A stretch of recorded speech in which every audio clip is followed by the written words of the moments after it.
everything's important. And we're not good enough to take our eye off anything and, other than the target. And that's really been the message. We just need to worry about getting better. We need to worry about doing everything we can do to get ready for Rutgers because we're going to have our hands full. Well, Aiden, there's always something to improve on, especially in a game where you only scored 10 points. Yeah, Michael, when you think about it throughout the season, Iowa, they've only still got 2 losses, though, so the formula is working, even if they're not scoring that many points a game. A win's a win is a win. That's what everybody likes to say. But hello, everyone, and welcome to the Daily Iowans Weekly Pregame Show and your number one source for Hawkeye sports. I'm Michael Merrick. And I'm Aiden Wirtz. And today we're going to break down everything you need to know before the kickoff. Now, Aiden, we were both at that game in Wrigley Field on Saturday, and while I was working it, you were living the life up in the stands, doing whatever you wanted to do. And if that was a baseball game on the field, it would have been one exciting game.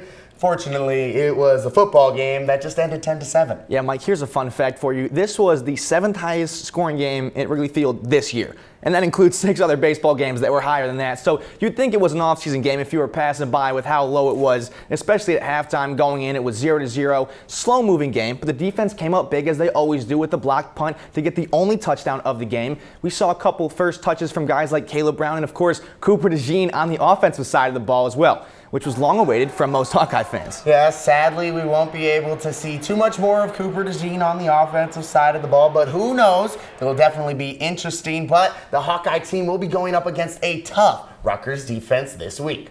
And they've got a good football team. One of the top running backs in the Big Ten, big physical offensive line, good receivers that'll block, and they're veteran guys. All those guys are seniors, the 3 top guys.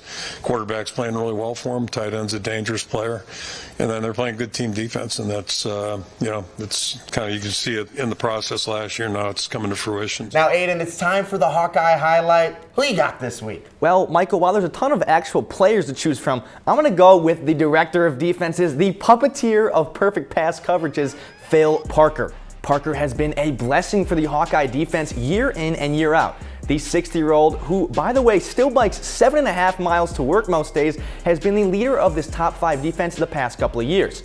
Parker has a unique way of recruiting less-known guys and turning them into stars on and off the field. Let's take a look at Cooper DeJean, for example. Coming out of OAB CIG High School, DeJean had less than 5 Division I offers, but Parker saw something other defensive coordinators did not: versatility.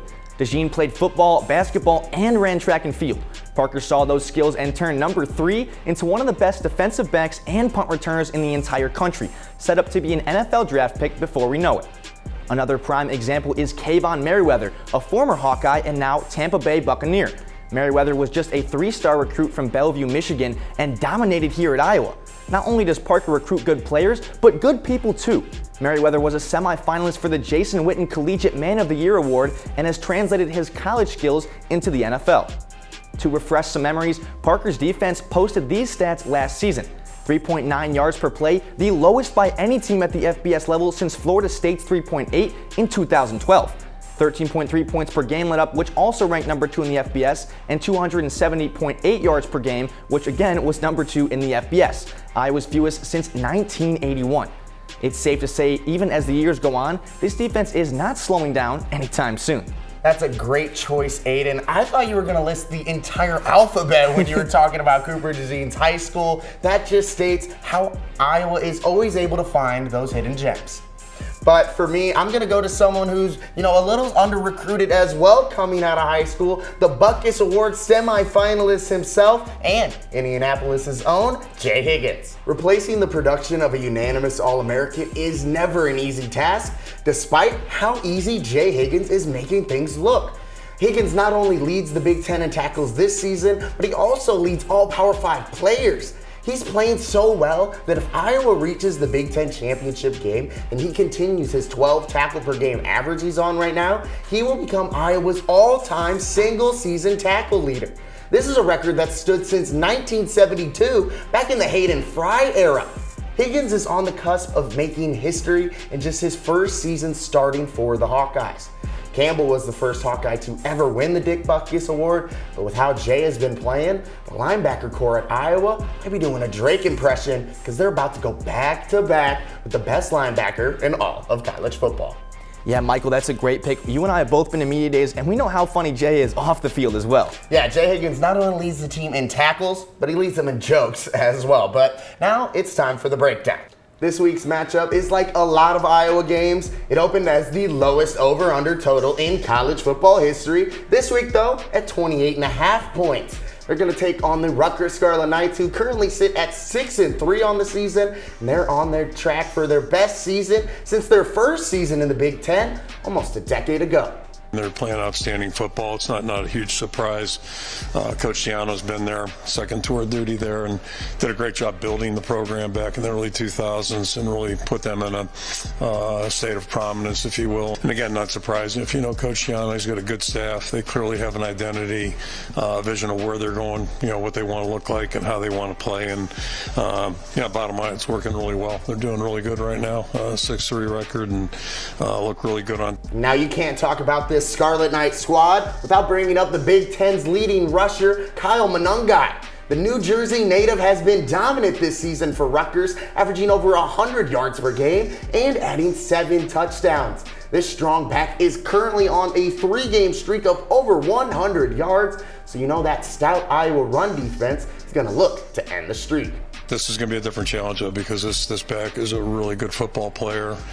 He's got a million carries. He's out there all the time. Is a big part of what they do. So, it's a little different dimension, a little different, division of labor, if you will, out there. And similarly to the Hawks, this Rutgers team is built on the back of their run game and defense. The Scarlet Knights currently sit 11th in total defense in the entire country. They're also top 20 in the nation in scoring defense. And I'm no betting expert, but with these two strong defenses on the field, don't be shocked if that under hits in this game. Yeah, Michael, it'll definitely be a tough challenge for the Hawkeyes, who've only let up 1 rushing touchdown the entire season. Yeah, it's going to be interesting to see which kind of streak breaks first. Is Monungai's 100-yard streak going to go, or is Iowa touchdown streak going to go? But now it's time to check in around the rest of the Big Ten. But this week we got a different face helping us out with it. So let's bring in DITV Sports reporter Samantha Bielema. Sam, I hope you're doing great, but what's going on around the rest of the Big Ten? Yeah, thanks, Michael. And taking a look around the Big Ten, there's not too much action going on, but there is one game I'm for sure tuning in for. And that's the highly ranked game between Michigan and Penn State, as both of these teams are coming off huge wins. Penn State's trusty offense came to play against Maryland, putting up 51, and their tough defense only gave up 15 to Maryland. Michigan had a handle on Purdue last week, winning at home 41-13 against the Boilermakers. With the recent news of their head coach, Jim Harbaugh, it'll be interesting to see if they can stay on their game and keep up their ranking. And although the Big Ten is near and dear to my heart, there's not a lot going on in terms of big rivalries this week, so I thought we'd see what the future Big Ten team, University of Washington, is doing on Saturday. Washington's going head-to-head with the Utah Utes this week. The Huskies are coming off a shootout win against another incoming Big Ten team, USC. And those two battled in a high-scoring game ending in 52-42. If the Big Ten West had a game like this, I think many fans would just faint. Washington is ranked 5th in the nation and number 1 in the Pac-12, and another win here almost locks them up into the conference title game. And keeping it coastal, over on the Atlantic side, Miami is playing the top-ranked ACC team, the Florida State Seminoles. The two aren't necessarily close in ranking, seeing as Miami is all the way down in number 9 in the conference, but the Floridians and ACC fans all over watching these two hash it out will be nothing short of a tropical storm. Last week, Miami played North Carolina State and came out with a loss 6-20. And on the other side, Florida State raked in another win against Pittsburgh 24-7. So if you're not watching Iowa this weekend, there's still some action going on in college football. And that's what's going on around the rest of the Big Ten. What matchups are y'all looking forward to this week? Thanks, Samantha. And one matchup mentioned was Penn State versus Michigan, where my boy J.J. McCarthy is still slinging the rock around for the Wolverines. Yeah, McCarthy's a Heisman candidate, and 2 other Heisman candidates, Bo Nix from Oregon, and Caleb Williams from USC. That's going to be a great game this weekend. 2 future Big Ten teams as well, so that'll be fun. But now it's time to bring it back to this game and battle for the coveted Kickoff Championship. And you all know that the champ's right here, right now. We're going to bring back Samantha, as it's everyone's favorite time. It's prediction time.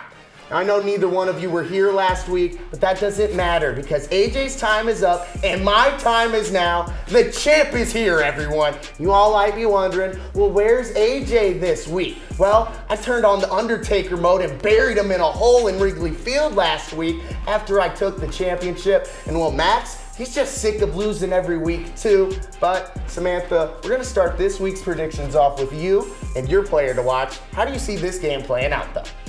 Well, Michael, for my player to watch, I'll be taking Caleb Brown. After last week with his first catch of the season, I'm rooting for the guy. This could put some fire under his feet and get him into action for the upcoming Rutgers game. And aside from that, I think he deserves it after that jersey incident at Northwestern. He went from swimming in the number 81 jersey to dripping after that catch he made. And for my score prediction, I think that the Hawks will take the win this weekend, putting the score at 17-7. I'm excited. I think it's going to be a good game, but we'll still have to hear from Aiden. What do you got for player of the week and your score prediction? Samantha, those are pretty solid picks, but being back in Kinnick, I think LaShawn Williams will feed off the energy on Saturday. LaShawn has been the feature back lately with injuries to Caleb Johnson and Jazz Patterson throughout the season. Number 4 runs hard and is not afraid to take some screen passes to the crib as we saw against Western Michigan early in the season. He is averaging exactly 5 yards per carry and has a good chance to boogie his way into the end zone against the Scarlet Knights. For my score prediction this week, I think the Hawkeyes will win 17-13. Rutgers is averaging about 27 points per game, but the Hawkeyes aren't even allowing half of that. This will be just the 4th meeting ever between the two teams and 2nd in Kinnick Stadium. The last time Rutgers played in Iowa City, they were shut out 30-0 with only 5 first downs and 125 yards of total offense. It won't be that high scoring for Iowa this time, but the Hawks will win again and push the record to 4-0 against Rutgers on Saturday. Michael, I know you won last week's score prediction and you've got the belt here. We see it, we know. But what are your score predictions and who is your player to watch for this week?